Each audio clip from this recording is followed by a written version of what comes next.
November-tali ni Shalmari Fonidam Pitamajura Shabrum Faishoveka Hakodoni, Shakham Tangbedani, Kashapada, Aratongo, Dr. Paljal Podim Kukui, Dr. Bilachotropa, Dental Team Shabrum Bibegan, the Grand Punchip Kozal Asman, Argo Monder, BK Poli, Urban Health Center of Tangi, Tawileka, Aratangi Jotri Shakhamni, Shep, Slogan Dileka, Day, Busuk Zorate Shakhamni, Shep Rimanka, Abo, Jerry Naika, Shagra Hankureshi, or Shabchantano, Hakotoni Bukakte, Shokan Bagi, Select Laizaka, Joto Protocol, Tomoni, Abon Nashikino, Shabchantani, CHO, Asha Rogbai, Nangkopuri Kok, Shalika, Logi Majaka, Dr. Bidan Chen Gupta, Dr. Shumik Hadrati, Dr. Alok Dasbo. Ayushman মন্দির হিসেবে এখন branding হয়েছে। ওটাতে আমাদের কিছু assessment করতে national level যে আমাদের সার্ভিসগুলো দিচ্ছি, যে সব লোকদের যে সার্ভিস দেওয়া হচ্ছে হেলথের তরফ থেকে, যে কোনো রকম প্রিভেন্টিভ হোক, প্রমোটিভ হোক, বিভিন্ন ধরনের সার্ভিস দেওয়া হচ্ছে। এই সার্ভিসগুলো যে দেওয়া হচ্ছে ওইগুলো একটা স্ট্যান্ডার্ড, এটা যে গভর্নমেন্ট অফ ইন্ডিয়া একটা স্ট্যান্ডার্ড ঠিক করেছে, ওই স্ট্যান্ডার্ডে দেওয়া হচ্ছে কি না তার জন্য একটা অ্যাসেসমেন্ট করতে হয়। তো এটা বিভিন্ন স্টেপ থাকে। প্রথমে আমাদের নিজেরা নিজেদের অ্যাসেসমেন্ট করি, এরপর আমরা ডিস্ট্রিক্ট থেকে এসে অ্যাসেসমেন্ট করি, এরপরে স্টেটের থেকে আসে, এরপরে অন্য স্টেট, মানে হয়তো হতে পারে যে আমি আমারটা ভালোই বলবো, তো বায়াসটা না থাকে, এই জন্য অন্য আরেকজন, এটাকে আমরা পিআর বাই অন্য আরেকজন এসএসআর ডক্টরি মেডিকেল অফিসার বা মেডিকেলের সাথে যুক্ত তারাই থাকে। ওরা এসে এই অ্যাসেসমেন্টটা করে যে স্ট্যান্ডার্ড সার্ভিসগুলো দিচ্ছে ঠিক মতো দিচ্ছে। এটা একটা ডিফাইন্ড এটা গভর্নমেন্ট অফ ইন্ডিয়ার কিছু ক্রাইটেরিয়া থাকে, চেকলিস্ট থাকে, ওটা দেখে ওরা মার্ক করে নাম্বারিং আছে, নাম্বারিং করে একটা স্পেসিফিক নাম্বারের উপরে যদি বেশি পায় তাহলে বলা হয় যে না সার্ভিসগুলো ঠিক মতো আছে।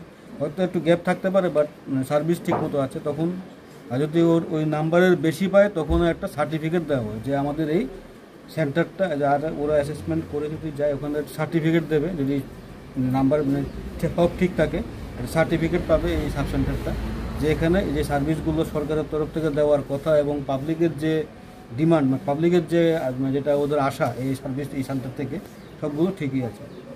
গভর্নমেন্ট অফ ইন্ডিয়ার যে স্ট্যান্ডার্ডে দেওয়ার কথা ওই স্ট্যান্ডার্ডেই আছে।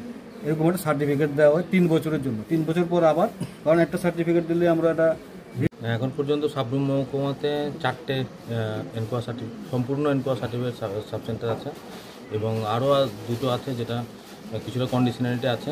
কিন্তু মোরওভার যে আমাদের দক্ষিণ ত্রিপুরা জেলার শুধু সাবরুম মহকুমা বলবো না, প্রত্যেকটা মহকুমাতে এই প্রয়াস জারি রয়েছেন এনকোয়াসের ন্যাশনাল কোয়ালিটি অ্যাসিওরেন্স স্ট্যান্ডার্ডের যে গাইডলাইন, এই গাইডলাইন মেনে গ্রামীণ স্বাস্থ্য ব্যবস্থার সর্বাঙ্গীন উন্নতির লক্ষ্যে, মানোন্নয়নের লক্ষ্যে আমাদের স্বাস্থ্য দপ্তরের যে উদ্যোগ, এটাকে আমরা তার অঙ্গীকার হিসাবে আমরা এই প্রত্যেকটা সাব সেন্টার, যেটা এখন আয়ুষ্মান আরোগ্য মন্দির নামে আখ্যায়িত, এগুলিকে আমরা স্বাস্থ্য ব্যবস্থার যাতে প্রভূত উন্নতি হয়, গ্রামের মানুষ যাতে নিজের ডোর স্টেপ ফেসিলিটি পায়, নিজের হাতের কাছে পরিষেবা পায়, এই উদ্দেশ্যকে সামনে রেখে এই ন্যাশনাল কোয়ালিটি অ্যাসিওরেন্স স্ট্যান্ডার্ডের যে প্রোটোকল, এই প্রোটোকলকে রেখে এই অ্যাসেসমেন্ট মেথড ফলো করা হচ্ছে। 12 প্যাকেজ নিয়ে আমরা করার মতো এখনও সেই পরিবেশে আসতে পারিনি। আগামী দিনে আমরা প্রচেষ্টা করছি যে 12 প্যাকেজ নিয়ে করার জন্য। 7 প্যাকেজ নিয়ে করছি। স্যার যেটা বললেন যে শুধুমাত্র সার্ভিস কিনা, এখানে আমাদের প্রতিটা প্যাকেজের আন্ডারেই 18,000 টাকা করে এভরি মান্থে পাবো। তাহলে আমাদের 7 প্যাকেজ যদি হয় 1,26,000 টাকা, এভাবে আমরা 3 বছর পাবো। তা পাওয়াটা বড় জিনিস না, কিন্তু এটা সুনাম, যে অ্যাক্রিডেশন ন্যাশনাল লেভেলের যে অ্যাসেসমেন্ট হয়ে আমরা এটাতে উত্তীর্ণ হতে পেরেছি, এটা একটা বিশাল গর্বের ব্যাপার। এবং আমাদের যে হেলথ সেক্রেটারি স্যার আছেন বা আমাদের যারা রাজ্য স্তরের চালাচ্ছেন, ওনাদেরও একটা বিশাল প্রয়াস রয়েছে যে 2024 এবং 2025-এর মধ্যে আমাদের সবগুলো সেন্টারকে এনকোয়া সার্টিফাইড করার জন্য আর কি। এনকোয়া সার্টিফাইড করা বা এনএবিএ সার্টিফাইড করা, এগুলি করলে কী হয়, ন্যাশনাল স্ট্যান্ডার্ড লেভেলে একটা গর্বের ব্যাপার থাকে। তো ওটার একটা প্রচেষ্টা আমাদের অনেকগুলো সেন্টার হয়েছে, তার মধ্যে সাবরুমে আজকে আরেকটা হচ্ছে আর কি। তো আগামী দিনে আমাদের অনেকগুলো সেন্টার এখনো পাইপলাইনে আছে। তো এই বছরের মধ্যে আরও অনেকগুলো সেন্টার আশা করি করা হবে আর কি।